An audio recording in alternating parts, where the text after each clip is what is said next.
जय हिंद दोस्तों। आज के इस इम्पॉर्टेंट लेक्चर में हम सभी डिस्कस करेंगे 30 जून 2026 के डेली करंट अफेयर्स को। तो आप इस पूरे लेक्चर को बहुत ही ध्यान से लास्ट तक जोड़ देखिएगा। पहला और इम्पॉर्टेंट क्वेश्चन है, हाल ही में भारत और किस देश के बीच यूपीआई समझौता हुआ है? आंसर हो जाएगा सेशेल्स। तो भारत और सेशेल्स के बीच में हाल ही में यूपीआई एग्रीमेंट हुआ है। तो अभी मोदी जी सेशेल्स देश की यात्रा पर गए थे। इसी यात्रा के दौरान भारत सेशेल्स यूपीआई समझौता हुआ है और इस समझौते में भारत का जो एनपीसीआई इंटरनेशनल है उसने और सेशेल्स के केंद्रीय बैंक ने हिस्सा लिया है। यानी इन दोनों संस्थानों के बीच में ये समझौता हुआ है और इस समझौते का उद्देश्य है डिजिटल भुगतान को बढ़ावा देना। दोस्तों, अब क्या होगा कि सेशेल्स देश में भी यूपीआई के माध्यम से पेमेंट किया जा सकता है। एनपीसीआई की बात हुई है तो इसका जो फुल फॉर्म होता है वो होता है national payments corporation of India. 2008 में इसकी स्थापना हुई थी। मुंबई में इसका मुख्यालय है और इसका कार्य है भारत में डिजिटल भुगतान प्रणालियों का संचालन और विकास। और यूपीआई के बारे में भी बात कर लेते हैं तो 2016 में इसकी शुरुआत हुई थी और इसको डेवलप किसने किया है? एनपीसीआई ने किया है। इसकी विशेषता ये है कि ये मोबाइल के माध्यम से तत्काल यानी रियल टाइम बैंक से बैंक डिजिटल भुगतान कर सकता है। दोस्तों, यूपीआई को अपनाने वाले देश कौन कौन हैं? तो Singapore, Nepal, Bhutan, Sri Lanka, Mauritius, UAE, Qatar, France, Cambodia, Seychelles, इन देशों ने यूपीआई को अपना लिया है। दोस्तों, सेशेल्स देश की बात करते हैं, वैसे हम कल भी बता चुके हैं इसके बारे में। तो यह पूर्वी अफ्रीका से लगभग 1600 किलोमीटर दूर हिंद महासागर में स्थित है। विक्टोरिया इसकी राजधानी है और इसका क्षेत्रफल लगभग 455 से 457 वर्ग किलोमीटर है और सेशेल्स रुपया इसकी करेंसी है। राष्ट्रपति है पैट्रिक हार्मनी और इसको स्वतंत्रता मिली थी 29 जून 1976 को ब्रिटेन से। यहाँ पर आप अफ्रीका महाद्वीप देख पा रहे हैं और यहाँ पर स्थित है हिंद महासागर में सेशेल्स देश। इस देश की करेंसी जरूर याद रखिएगा, इसकी करेंसी है रुपया, यानी कि जो सेशेल्स रुपया है वो वहाँ की करेंसी है। भारत के 96वें ग्रैंड मास्टर कौन बने हैं? आंसर हो जाएगा एथन बाज। तो एथन बाज जो हैं ये भारत के 96 नंबर के शतरंज ग्रैंड मास्टर बने हैं। इनका संबंध गोवा राज्य से है। इनकी उम्र है 14 साल और अब ये भारत के 96 नंबर के ग्रैंड मास्टर बन गए हैं। ठीक है, और ये गोवा के दूसरे ग्रैंड मास्टर हैं। गोवा के पहले ग्रैंड मास्टर हैं लियोन मेंडोका और अब कौन बन गए हैं? एथन बाज बन गए हैं। दोस्तों, ग्रैंड मास्टर शतरंज की सर्वोच्च अंतर्राष्ट्रीय उपाधि होती है। यह उपाधि अंतर्राष्ट्रीय शतरंज महासंघ यानी फिडे के द्वारा प्रदान की जाती है और इसे प्राप्त करने के लिए खिलाड़ी को सामान्य तौर पर 3 ग्रैंड मास्टर नॉर्म तथा निर्धारित फिडे रेटिंग यानी 2500 या उससे अधिक की रेटिंग हासिल करनी होती है, तब उसे ग्रैंड मास्टर का खिताब दिया जाता है। बात करें अगर हम अंतर्राष्ट्रीय शतरंज महासंघ की, तो इसकी जो स्थापना है वो हुई थी 20 जुलाई 1924 को पेरिस में। इसका जो मुख्यालय है वो लुसाने स्विट्जरलैंड में है। देखिए, स्थापना पेरिस में हुई थी फ्रांस में, लेकिन इसका जो हेडक्वार्टर है वो लुसाने स्विट्जरलैंड में है। अंतर्राष्ट्रीय शतरंज दिवस 20 जुलाई को मनाया जाता है क्योंकि फिडे की जो स्थापना है वो 20 जुलाई को हुई थी। वर्तमान में इसके जो अध्यक्ष हैं वो हैं आर्केडी ड्योकोविच। आपको याद रखना है कि जो विश्वनाथन आनंद हैं वो फिडे के उपाध्यक्ष हैं। भारत के पहले शतरंज ग्रैंड मास्टर कौन है? विश्वनाथन आनंद। पहली महिला भारतीय ग्रैंड मास्टर कौन है? एस विजयलक्ष्मी। 93 नंबर के ग्रैंड मास्टर कौन है? आरव डेंगला। 94 नंबर के कौन है? मयंक चक्रवर्ती। और 95 नंबर के ग्रैंड मास्टर कौन है? अरुण्याक घोष। तो इनको भी आप नोट कर लीजिएगा। अगला क्वेश्चन है, हाल ही में लंबी कूद में राष्ट्रीय रिकॉर्ड किसने तोड़ा है? आंसर हो जाएगा अंशी सोजन ने। तो भारतीय एथलीट हैं अंशी सोजन। तो उन्होंने हाल ही में लंबी कूद का जो नेशनल रिकॉर्ड था वो तोड़ दिया है। ठीक है, यहाँ पर आप अंशी सोजन को देख सकते हैं। तो इन्होंने इंटर स्टेट एथलेटिक्स चैंपियनशिप 2026 में ये रिकॉर्ड तोड़ा है और ये प्रतियोगिता भुवनेश्वर ओडिशा में आयोजित की गई थी। आपसे एक और क्वेश्चन पूछा जा सकता है कि अंशी सोजन किस राज्य से बिलोंग करती हैं, तो ये केरल से बिलोंग करती है। तो उन्होंने लंबी कूद में 6.85 मीटर की छलांग लगा करके गोल्ड मेडल जीता है। और दोस्तों उन्होंने किसका रिकॉर्ड तोड़ा है, तो अंजू बॉबी जॉर्ज का रिकॉर्ड तोड़ा है, जिनका रिकॉर्ड था 6.83 मीटर का। दोस्तों अंजू बॉबी जॉर्ज ने एथेंस में आयोजित 2004 के ओलंपिक खेलों में 6.83 मीटर की सर्वश्रेष्ठ छलांग लगा करके 6वां स्थान हासिल किया था। हालांकि जो इनसे पहले एक और एथलीट था उसको डोपिंग के कारण निलंबित किया गया था, तो इनका जो स्थान है वो बाद में 5वां कर दिया गया था। कुछ इंपॉर्टेंट करंट अफेयर्स डिस्कस करते हैं। भारतीय एथलेटिक्स पुरस्कार 2025 में सर्वश्रेष्ठ पुरुष एथलीट नीरज चोपड़ा बने हैं। नीरज चोपड़ा भाला फेंक से संबंधित हैं। और गुरिंदर वीर सिंह 100 मीटर दौड़ में ऐतिहासिक 10.09 सेकंड का समय निकाल करके भारत के सबसे तेज धावक बने हैं। सहदेव यादव दक्षिण एशियाई भारोत्तोलन महासंघ के हाल ही में अध्यक्ष बने हैं।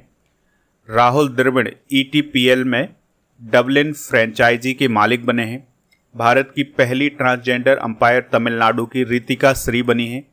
केन्या के धावक सेबेस्टियन साबे ने लंदन मैराथन 2026 के दौरान इस मैराथन को 2 घंटे से कम समय में पूरा किया था और वो किसी मैराथन को 2 घंटे से कम समय में पूरा करने वाले दुनिया के पहले व्यक्ति बने हैं। अगला क्वेश्चन है, अशोक वासवानी किस बैंक के MD और CEO हैं जिन्होंने अपना पद छोड़ने का ऐलान किया है? आंसर हो जाएगा कोटक महिंद्रा बैंक। तो एक निजी क्षेत्र का बैंक है कोटक महिंद्रा बैंक, तो उसके जो MD और CEO हैं अशोक वासवानी, उन्होंने अपने पद को छोड़ने का ऐलान किया है। यानी कि वो अपना कार्यकाल पूरा होने के बाद पुनर्नियुक्ति नहीं लेंगे। उनका जो कार्यकाल है वो 1 जनवरी 2024 से 31 दिसंबर 2026 तक होगा। 3 साल का इनका कार्यकाल रहा है। कोटक महिंद्रा बैंक की अगर हम बात करें तो इसकी स्थापना 1985 में कोटक महिंद्रा फाइनेंस लिमिटेड के रूप में हुई थी। 2003 में इसे बैंक का दर्जा दिया गया था। इसके जो संस्थापक हैं वो हैं उदय कोटक और इसका मुख्यालय कहाँ है? मुंबई महाराष्ट्र में। तो ये फैक्ट आप जरूर नोट करिएगा। अब हम कुछ सार्वजनिक बैंकों के प्रमुख डिस्कस करते हैं। तो SBI की बात करें यानी स्टेट बैंक ऑफ इंडिया की बात करें तो इसके जो अध्यक्ष हैं वो हैं चल्ला श्रीनिवासुलु शेट्टी। बैंक ऑफ बड़ौदा के MD हैं देवदत्त चंद। बैंक ऑफ इंडिया के MD CEO हैं रजनीश कर्नाटक। बैंक ऑफ महाराष्ट्र के MD CEO हैं निधु सक्सेना। इंडियन बैंक के CEO हैं विनोद कुमार। पंजाब नेशनल बैंक के MD CEO हैं अशोक चंद्र और यूको बैंक के MD हैं अश्विनी कुमार। तो ये सार्वजनिक बैंकों के प्रमुख हैं, इनको भी आप नोट कर लीजिएगा। भारत की सबसे ज़्यादा अंतर्राष्ट्रीय विकेट लेने वाली महिला क्रिकेटर कौन बनी है? आंसर हो जाएगा दीप्ति शर्मा। तो दोस्तों भारत की सबसे ज़्यादा विकेट लेने वाली महिला क्रिकेटर बन गई हैं दीप्ति शर्मा। उनके नाम 356 अंतर्राष्ट्रीय विकेट हो गए हैं। अगर हम तीनों फॉर्मेट के उनके विकेट की बात करें तो उन्होंने टेस्ट क्रिकेट में 22 विकेट लिए हैं, ODI में 166 और T20 इंटरनेशनल में उन्होंने 168 विकेट हासिल किए हैं। इस प्रकार से उनके 356 विकेट हो गए हैं और 356वां जो विकेट अभी लिया है उन्होंने T20 वर्ल्ड कप के दौरान लिया है।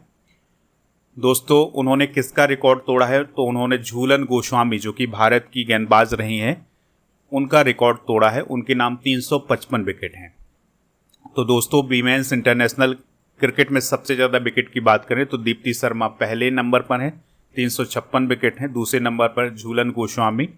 तीसरे नंबर पर है एलिस पेरी जो कि ऑस्ट्रेलिया के हैं, इनके नाम है 336 विकेट। चौथे पर हैं कैथरीन साइबर ब्रेंट। पाँचवें पर है सोफी एक्ले स्टोन और छठे नंबर पर है सबनीन इस्माइल जो कि साउथ अफ्रीका की हैं। दोस्तों क्रिकेट की कुछ और न्यूज़ आपको याद रखनी है। तो भारत जो है वो महिला T20 विश्व कप 2026 से बाहर हो गया है और ये विश्व कप इंग्लैंड और वेल्स में आयोजित किया जा रहा था। इसमें अब भारत की जो दावेदारी है वो खत्म हो गई है, भारत बाहर हो गया है। और अभी दोस्तों भारतीय पुरुषों की जो क्रिकेट टीम थी ये आयरलैंड के दौरे पर गई थी। वहाँ पर आयरलैंड ने भारत से सीरीज जीत ली है। 2 T20 मैच आयोजित किए गए थे जिसमें दोनों T20 मैच आयरलैंड ने जीत लिए हैं। इस प्रकार से ऐसा पहली बार हुआ है जब आयरलैंड ने भारत से कोई भी सीरीज जीती है। अगला क्वेश्चन है, भारत में पहली बार किस जेट विमान की सफल लैंडिंग किस स्वदेशी प्रणाली की सहायता से की गई है? अगला क्वेश्चन है, भारत का पहला अपतटीय हवाई अड्डा या एयरपोर्ट किस राज्य में डेवलप किया जाएगा? तो ये महाराष्ट्र राज्य में डेवलप किया जाएगा। ठीक है, तो इसको कोरे बीच पालघर में स्थापित किया जाएगा। इसमें 2 रनवे होंगे और इसकी जो यात्री क्षमता होगी वो 9 करोड़ प्रतिवर्ष होगी। माल ढुलाई क्षमता 3 करोड़ मीट्रिक टन प्रतिवर्ष होगी। और इस एयरपोर्ट की निगरानी कौन सी संस्था करेगी? Maharashtra airport development company. इसका उद्देश्य मुंबई महानगर क्षेत्र के लिए तीसरा अंतर्राष्ट्रीय। अगला क्वेश्चन है, एनीमिया मुक्त भारत अभियान 2026 का मुख्य उद्देश्य क्या है? तो हाल ही में इस अभियान को लॉन्च किया गया है। इसका उद्देश्य है एनीमिया की रोकथाम। ठीक है, एनीमिया क्या होता है? एनीमिया का मतलब होता है हमारे शरीर में रक्त की कमी। ठीक है, तो जब हमारे शरीर में रक्त की कमी हो जाती है ऐसी स्थिति को एनीमिया बोला जाता है। ठीक है, तो एनीमिया मुक्त भारत अभियान 2026 को हाल ही में नई दिल्ली में केंद्रीय स्वास्थ्य एवं परिवार कल्याण मंत्रालय के द्वारा लॉन्च किया गया है 29 जून 2026 को। और इसमें विशेष बात यह है कि इस अभियान में पहली बार 6 माह से कम उम्र के कम वजन वाले नवजात शिशु शामिल किए गए हैं, यानी इनको भी इस मिशन में शामिल किया गया है। इनमें भी जो एनीमिया है उसको खत्म करने की बात कही गई है। दोस्तों, एनीमिया के बारे में अगर हम बात करें तो इसमें रक्त में हीमोग्लोबिन की मात्रा सामान्य से कम हो जाती है। इससे शरीर के अंगों तक पर्याप्त ऑक्सीजन नहीं पहुंच पाती है। और एनीमिया के कारण क्या है? आयरन की कमी, फॉलिक एसिड की कमी, विटामिन B12 की कमी। ठीक है, इनकी कमी से एनीमिया रोग होता है। अगला क्वेश्चन है, हरियाणा और राजस्थान के बीच किस नदी के जल बंटवारे को लेकर समझौता हुआ है? आंसर हो जाएगा यमुना नदी। तो हरियाणा राजस्थान ऊपरी यमुना जल बंटवारा समझौता हाल ही में हुआ है 29 जून 2026 को नई दिल्ली में ये समझौता हुआ है। और समझौते की बात करें तो हरियाणा एवं राजस्थान के बीच ऊपरी यमुना जल बंटवारे को लागू करने के लिए समझौता ज्ञापन पर हस्ताक्षर किए गए हैं। इसमें केंद्रीय गृह मंत्री अमित शाह जी रहे हैं, हरियाणा के मुख्यमंत्री नायब सिंह सैनी, राजस्थान के मुख्यमंत्री भजन लाल शर्मा। और दोस्तों, इसके अलावा जो CR पाटिल जो कि जल शक्ति मंत्री हैं वो भी इसमें शामिल रहे हैं। ऊपरी यमुना नदी बोर्ड समझौते की बात करें तो ये 1994 में हुआ था। हस्ताक्षर हुए थे 12 मई 1994 को। इसका उद्देश्य था यमुना नदी के सतही जल का बेसिन राज्यों के बीच आवंटन एवं वितरण।